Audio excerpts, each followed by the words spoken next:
Hello friends, welcome to our channel SV travelling diaries. My name is Prasad. Friends, ఈరోజు మనం hero extreme 160R యొక్క bike అయితే review చేయబోతున్నాం. ఈ బైక్ను మనం 2021 జనవరి 21ని తీసుకోవడం జరిగింది. అండ్ ప్రజెంట్ డేట్ వచ్చేసి April 2. అండ్ ఇన్ని మంత్స్ అవుతున్నా కానీ నేను రివ్యూ చేయకపోవడానికి ఒక రీజన్ అయితే ఉంది. ఏంటా రీజన్ అంటే, రీసెంట్గా మనం భద్రాచలం నుండి యానం అయితే వెళ్ళొచ్చాము. ఒక లాంగ్ రైడ్ అయితే చేశాము. ఆ లాంగ్ రైడ్కు మనకు వచ్చినటువంటి కిలోమీటర్స్ వచ్చేసి 600+ కిలోమీటర్స్. అలానే ప్రజెంట్ మన బైక్ వచ్చేసి 5074 కిలోమీటర్స్ అయితే ఇప్పటివరకు రన్ అయింది. అండ్ మన బైక్ వచ్చేసి 3 సర్వీసింగ్స్ అయితే కంప్లీట్ చేసుకుంది. మొన్ననే యానం రైడ్ తర్వాత 3rd సర్వీసింగ్ కూడా చేయించాను. ఇప్పుడు రివ్యూ చేయడానికి మెయిన్ రీజన్ వచ్చేసి, లాంగ్ రైడ్ చేయకుండా మనం ఏ బైక్ని అయితే రివ్యూ చేయకూడదు. లోకల్లో ఎంతవరకు తిరిగినా కానీ బైక్ ఏ బైక్ అయినా మనకు మంచిగా అనిపిస్తూ ఉంటుంది. కానీ లాంగ్ రైడ్ చేస్తేనే ఆ బైక్ యొక్క పర్ఫార్మెన్స్ అనేది ప్రాపర్గా మనకు తెలుస్తుంది. కాబట్టి నేను ఇప్పుడు ఈ 600+ కిలోమీటర్స్ లాంగ్ రైడ్ చేసిన తర్వాత మన హీరో ఎక్స్ట్రీమ్ 160R బైక్ గురించి అయితే రివ్యూ చేస్తున్నాను. అండ్ ఈ వీడియో చివరిలో ఈ హీరో ఎక్స్ట్రీమ్ 160Rను ఎవరు తీసుకోవాలి, ఎవరు తీసుకోకూడదనే నా ఒపీనియన్ కూడా మీతో షేర్ చేసుకుంటాను. అండ్ ఈ రివ్యూలోకి వెళ్ళే ముందుగా మనం మన బైక్ స్పెసిఫికేషన్స్ గురించి అయితే ఒకసారి తెలుస్తాం. ఫ్రెండ్స్, ప్రజెంట్ మనం ఇంజన్ గురించి మాట్లాడుకున్నట్లయితే, మనకు ఈ హీరో ఎక్స్ట్రీమ్ 160Rలో air cooled 4 stroke 2 valve single cylinder and OHC 163cc అయితే మనకు ఇంజన్ అయితే లభిస్తుంది. అండ్ పవర్ విషయానికి వచ్చేసరికి మన హీరో ఎక్స్ట్రీమ్ 160Rకి వచ్చేసి 15 bhp at 8000 rpm and 14 Nm at 6500 rpm. ఇది BS6 కాబట్టి మనకు FI అంటే ఫ్యూయల్ ఇంజెక్షన్ తోటి మనకు ఈ ఇంజిన్ అయితే రావడం జరుగుతుంది. అలానే దీనిలో మనకు మెయిన్ అడ్వాంటేజ్ వచ్చేసి సెల్ఫ్ స్టార్ట్, అలానే కిక్ స్టార్ట్. ఇక్కడ కిక్ రాడ్ కూడా మనకు వీళ్ళు ప్రొవైడ్ చేయడం జరిగింది. ఇది మనకు 5 స్పీడ్ ట్రాన్స్మిషన్ గేర్తో అయితే రావడం జరుగుతుంది. అండ్ సస్పెన్షన్ విషయానికి వచ్చేసరికి ఫ్రంట్ వచ్చేసి టెలిస్కోపిక్ సస్పెన్షన్ అయితే యూజ్ చేయడం జరిగింది. సో ఇక్కడ మీరు చూస్తున్నారు టెలిస్కోపిక్ సస్పెన్షన్. అలానే బ్యాక్ వచ్చేసరికి మోనోషాక్ సస్పెన్షన్ అయితే ఇవ్వడం జరిగింది. అండ్ ఇక్కడ 7 స్టెప్స్ అడ్జస్టబుల్ అంటే రైడర్ అడ్జస్టబుల్ సస్పెన్షన్ అయితే ఇవ్వడం జరిగిందనమాట. అండ్ బ్రేక్స్ విషయానికి వచ్చేసరికి మనకు ఫ్రంట్ వచ్చేసి 276 mm డిస్క్ బ్రేక్ తోటి ABSతో అయితే మనకి బైక్ వస్తుంది. అండ్ రేర్ బ్రేక్ విషయానికి వచ్చేసరికి మనకు 2 ఆప్షన్స్ ఉంటాయి. ఒకటి 220 mm యొక్క డిస్క్ బ్రేక్, అలానే మనకు 130 mm యొక్క డ్రమ్ బ్రేక్తో అయితే మనకు ఈ అవైలబిలిటీ ఉంటుందన్నమాట రేర్ విషయానికి వచ్చేసరికి. And I suggest you to take disc brake bike. So friends, మీరైతే డిస్క్ బ్రేక్ ఉన్నటువంటి బైక్ అయితే తీసుకుంటే బ్రేకింగ్ పరంగా మంచి రిలయబిలిటీని అయితే మీరు పొందొచ్చు. వీల్స్ విషయానికి వచ్చేసరికి మనం చూసుకున్నట్లయితే ఫ్రంట్ 100/80 17 ఇంచెస్ ట్యూబ్లెస్ టైర్ అయితే మనకు ప్రొవైడ్ చేయడం జరిగింది. అండ్ బ్యాక్ కూడా మనం చూసుకున్నట్లయితే, సో బ్యాక్ అయితే 130/70 రేడియల్ 17 ఇంచెస్ టైర్ అయితే మనకు వాళ్ళు ప్రొవైడ్ చేయడం జరిగింది. అండ్ టైర్స్ విషయానికి వచ్చేసరికి ఈ బైక్ నాకు చాలా నచ్చాయి. అండ్ లైటింగ్ విషయానికి వచ్చేసరికి మనకు కంప్లీట్గా LED సెటప్ తోటి అయితే రావడం జరిగింది. ఇక్కడ ఇగ్నిషన్ అయితే ఆన్ చేశాను. సో ఇక్కడ మీరు చూసుకున్నట్లయితే ఈ DRLs అయితే మనకు ప్రొవైడ్ చేయడం జరిగింది, కంప్లీట్గా LEDనే. నెక్స్ట్ ఇక్కడ ఇంజిన్ అయితే స్టార్ట్ చేస్తాను. సో స్టార్ట్ చేసినప్పుడు మనకు హెడ్లైట్ అయితే కంప్లీట్గా LED ఇవ్వడం జరిగింది. నెక్స్ట్ ఇది లో బీమ్లో ఉంది, ఇప్పుడు హై బీమ్లో దీన్ని చేస్తాను. సో ఇప్పుడు హై బీమ్ చూసుకున్నట్లయితే మనకు నైట్ టైం లైటింగ్ అయితే చాలా అద్భుతంగా వస్తుందన్నమాట ఈ హీరో ఎక్స్ట్రీమ్ 160Rది. అండ్ అడిషనల్గా నేను ఫాగ్ లైట్స్ కూడా ఇన్స్టాల్ చేయించడం జరిగింది. లాంగ్ రైడ్ వెళ్ళే ప్రతి ఒక్కరు కూడా లైటింగ్ ప్రాపర్గా లేకపోతే, లైటింగ్ ఇంకా కావాలనుకునే వాళ్ళు ఈ ఫాగ్ లైట్స్ అయితే ఇన్స్టాల్ చేయించుకోండి. నెక్స్ట్ మనకు కంప్లీట్గా ఈ సిగ్నల్ ఇండికేటర్స్ కూడా LED తోటే ఇవ్వడం జరిగింది. అండ్ బ్యాక్ రేర్ లైట్ కూడా, రేర్ హెడ్ ల్యాంప్ కూడా మనకు చూసుకున్నట్లయితే, అండ్ ఫాగ్ LED సెటప్ అయితే ఇవ్వడం జరిగింది. అండ్ బ్యాక్ సైడ్ కూడా మనకు LED సైడ్ ఇండికేటర్స్ అయితే, సిగ్నల్ ఇండికేటర్స్ అయితే ఇవ్వడం జరిగిందనమాట. అలానే ఇక్కడ మనం చూసుకున్నట్లయితే దీంట్లో హజార్డ్ స్విచ్, ఈ స్విచ్చింగ్ విషయానికి వచ్చేసరికి హజార్డ్ స్విచ్, ఇక్కడ మీరు ఈ హజార్డ్ స్విచ్ వల్ల బెనిఫిట్ ఏంటంటే, దీన్ని ఒక్కసారి కనుక మనం ప్రెస్ చేసినట్లయితే ఇక్కడ మనకు సిగ్నల్ ఇండికేటర్స్ అన్నీ కూడా ఒక్కసారే బ్లింక్ అవుతూ ఉంటాయి అన్నమాట. Front and back, front and rare కూడా ఒకేసారి మనకు ఇండికేటర్స్ అనేవి బ్లింక్ అవుతూ ఉంటాయి. మనం బైక్ని ఎక్కడన్నా పార్క్ చేసినప్పుడు ఈ హజార్డ్ స్విచ్ అయితే మనకు బెనిఫిట్ అవుతుంది. సో దీని ద్వారా మనం ఈ 4 సిగ్నల్ ఇండికేటర్స్ని అయితే ఒకేసారి ఆ హజార్డ్ స్విచ్ ద్వారా మనం ఆన్ చేయొచ్చు. నెక్స్ట్ ఇక్కడ మీరు స్విచ్చింగ్ విషయానికి వచ్చేసరికి ఇదైతే హజార్డ్ స్విచ్, అలానే ఇది లో బీము, హై బీము. ఇక్కడ హై బీమ్ ఇండికేటర్ కూడా మనకు ఈ ఇంజిన్ అనేది ఆన్ చేస్తే మనకు చూపిస్తుంది. సో ఇక్కడ మీరు చూసినట్లయితే ఇది హై బీమ్ ఇండికేటర్. సో ఇక్కడ మనం హై బీమ్లో ఉంచాము, ఇది లో బీమ్. సో లో బీమ్లో ఇప్పుడు మనకు చూపించడం లేదు, హై బీము, లో బీమ్. నెక్స్ట్ ఇక్కడ ఇది సైడ్ సిగ్నల్ ఇండికేటర్ అయితే ఇక్కడ ప్రొవైడ్ చేయడం జరిగింది. మనం లెఫ్ట్ టర్న్, రైట్ టర్న్ అయితే దీన్ని యూజ్ చేయొచ్చు. అండ్ హార్న్ కూడా, హార్న్ స్విచ్ మనకు ఇవ్వడం జరిగింది. హార్న్ కూడా చాలా లౌడ్గా ఉంది. నెక్స్ట్ రైట్ సైడ్ విషయానికి వచ్చేసరికి మనకు ఒకే ఒక స్విచ్ అయితే ఉంటుంది. ఇది engine kill switch as well as engine start switch. ఇది మనకు 2 విధాలుగా యూజ్ అవుతుందన్నమాట. ఇంజన్ని కిల్ చేయొచ్చు, అలానే ఇంజన్ని స్టార్ట్ చేయొచ్చు. కొంచెం లాంగ్ ప్రెస్ చేసినట్లయితే ఇంజన్ అనేది స్టార్ట్ అవుతుందన్నమాట. నెక్స్ట్ డిజిటల్ ఇన్స్ట్రుమెంట్ క్లస్టర్ విషయానికి వచ్చేసరికి ఇది మనకు సైడ్ స్టాండ్ ఇండికేటర్. అండ్ ఇక్కడ మనకి ఇంజన్ మాల్ ఫంక్షన్ ఇండికేటర్ అయితే చూపిస్తుంది. అండ్ బైక్ న్యూట్రల్లో ఉందా అండ్ గేర్లో ఉందా అనేది ఇక్కడ మనకి ఇండికేట్ చేస్తుంది. ఇది లో బీమ్, హై బీమ్ స్విచ్ అన్నమాట ఇది. అండ్ పాసింగ్ స్విచ్ కూడా ఇక్కడ మనకు పాసింగ్ స్విచ్ గురించి చెప్పడం మర్చిపోయాను. ఇక్కడ మనకు పాసింగ్ స్విచ్ అయితే ఇవ్వడం జరిగింది. అండ్ ఇక్కడ మనం చూసుకున్నట్లయితే మనకు ఇండికేటర్స్ అనమాట.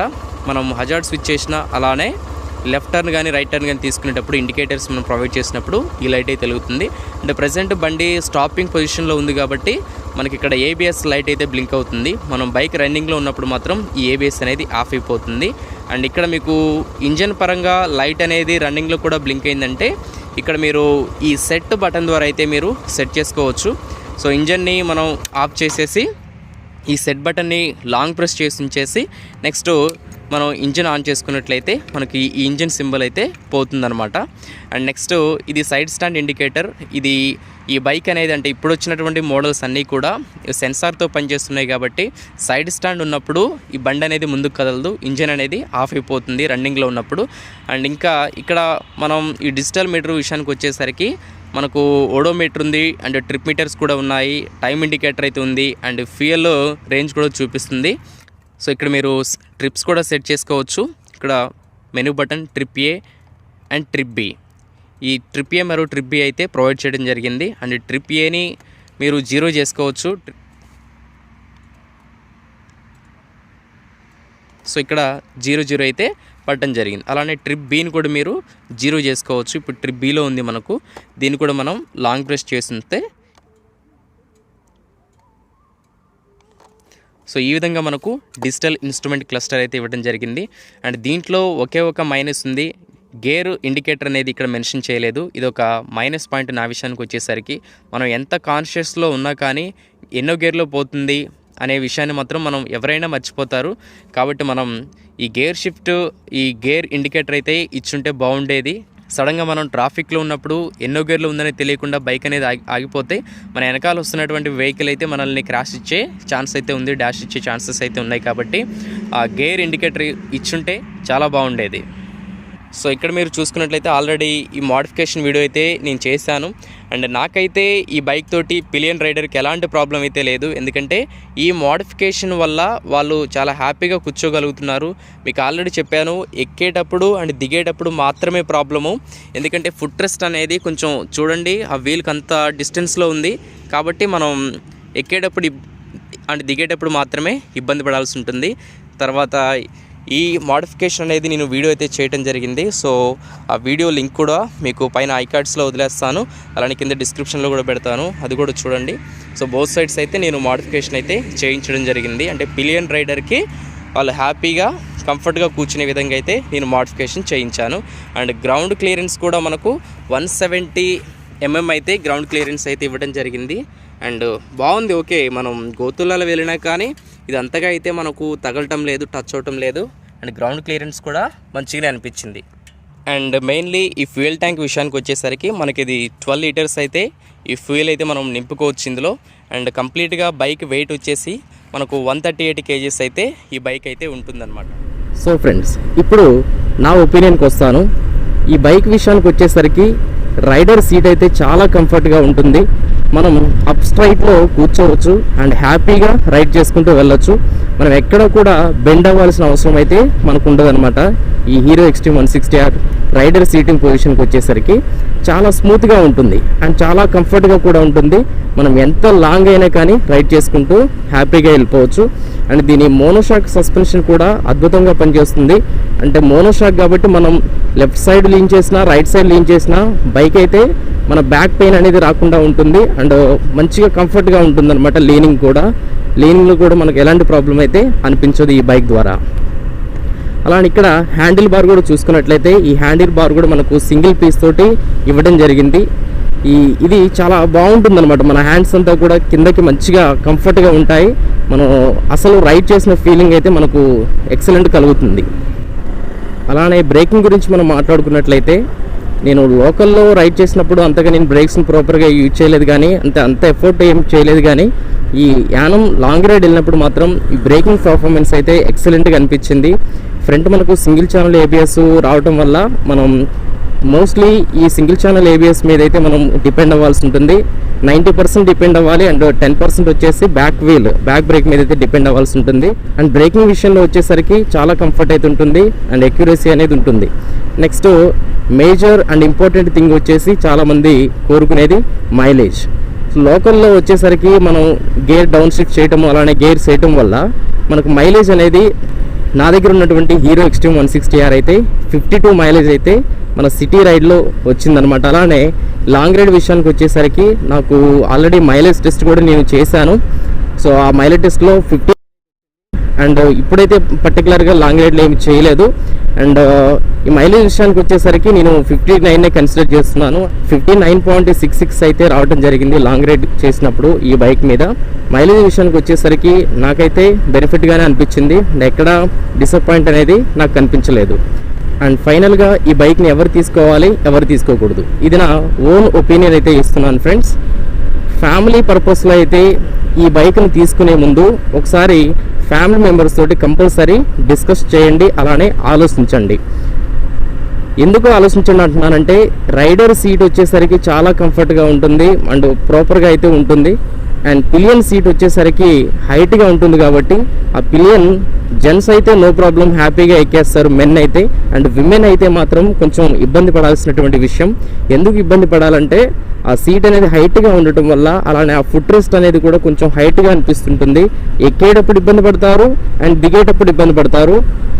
సీటింగ్లో మాత్రం ఎలాంటి ఇబ్బంది అనేది ఉండదు. వాళ్ళకు పిలియన్ లేడీస్ ఎక్కినా జెంట్స్ ఎక్కినా కానీ నో ప్రాబ్లం అనమాట, హ్యాపీగా కూర్చోవచ్చు. బట్ ఎక్కేటప్పుడు దిగేటప్పుడు మాత్రమే ప్రాబ్లం అయితే ఉంటుంది. ఎందుకంటే గ్రాబ్ రైల్స్ కూడా వాళ్ళు పట్టుకోవడానికి బ్యాక్ సైడ్ అయితే ఇవ్వలేదు and both sides left and right sides అయితే ఇవ్వడం జరిగింది, కానీ వాళ్ళు మనకు బ్యాక్ సైడ్ అయితే ఇవ్వలేదు కాబట్టి నేనైతే ఎక్స్ట్రా ఫిట్టింగ్ చేయించాను. సో లేడీస్కి కూడా నో ప్రాబ్లం అనమాట ఇప్పుడు నా బైక్ అయితే. అండ్ ఫ్యామిలీ పర్పస్లో మాత్రం తీసుకునేటప్పుడు కంపల్సరీ ఆలోచించండి. అండ్ ఈ బైక్ని ఇంకెవరు తీసుకోవాలంటే లాంగ్ రైడ్స్ ఎవరైతే వేయాలని అనుకుంటారో బడ్జెట్లో ఒక మంచి బైక్ కావాలనుకుంటే you can go through hero extreme 160R bike. నేనైతే ఈ హీరో ఎక్స్ట్రీమ్ 160Rని కన్సిడర్ చేయమంటాను. ఎందుకంటే మనకు సిట్టింగ్ పొజిషన్లో కానీ హ్యాండిల్ బార్లో కానీ బ్రేకింగ్లో కానీ లైటింగ్లో కానీ మైలేజ్ పరంగా కానీ మన ఈ బైక్ అయితే మంచి పర్ఫార్మెన్స్ ఇచ్చింది. కాబట్టి నేనైతే ఈ హీరో ఎక్స్ట్రీమ్ 160Rని లాంగ్ రైడ్స్కి ఎవరైతే బడ్జెట్లో బైక్ తీసుకోవాలి అని అనుకుంటారో ఈ బైక్ అయితే తీసుకోండి నేను కన్సిడర్ చేస్తాను. అండ్ సర్వీసింగ్ విషయానికి వచ్చేసరికి నాకు ఫస్ట్ సర్వీసింగ్లో 498 రూపీస్ అయితే అయింది. సెకండ్ సర్వీసింగ్లో 1000 రూపీస్ అయింది. ఎందుకు 1000 రూపీస్ అంటే టైర్ హగ్గర్ కూడా బ్యాక్ సైడ్ వేయించడం జరిగింది కాబట్టి అక్కడ 1000 రూపీస్ అయితే ఛార్జ్ చేశారు. అండ్ థర్డ్ సర్వీసింగ్లో నాకు అగైన్ 498 రూపీస్ అయితే అవ్వడం జరిగిందనమాట. అంటే సర్వీసింగ్ విషయంలో కూడా ఎక్కువ ఎక్స్పెన్సెస్ అయితే ఏమీ చేయటం లేదు. సో సర్వీసెస్ కూడా చాలా ప్రాపర్గా మనకు రీజనబుల్గానే అయితే ఈ హీరో ఎక్స్ట్రీమ్ 160Rకి అయితే ఉన్నాయి. అండ్ ప్రజెంట్ 3 సర్వీసింగ్స్ అయితే మన బైక్ అయితే అయిపోయినాయి అండ్ ఇంకొక 2 ఫ్రీ సర్వీసింగ్స్ అయితే ఉన్నాయి. నెక్స్ట్ పెయిడ్ సర్వీసింగ్స్ ఉంటాయి. అండ్ ఫ్రెండ్స్ మన బైక్కి ఫాగ్ లైట్స్ కూడా ఇన్స్టాల్ చేయించాను. ఆ ఫాగ్ లైట్స్ గురించి అనదర్ వీడియో అయితే చేస్తాను. అండ్ ప్రజెంట్ ఈ వీడియోని ఇక్కడితోటైతే ఎండ్ చేస్తున్నాను. ఈ వీడియో నచ్చినట్లయితే తప్పనిసరిగా లైక్ చేయండి, షేర్ చేయండి and don't forget to subscribe our channel and support me. Thank you friends, thanks for watching.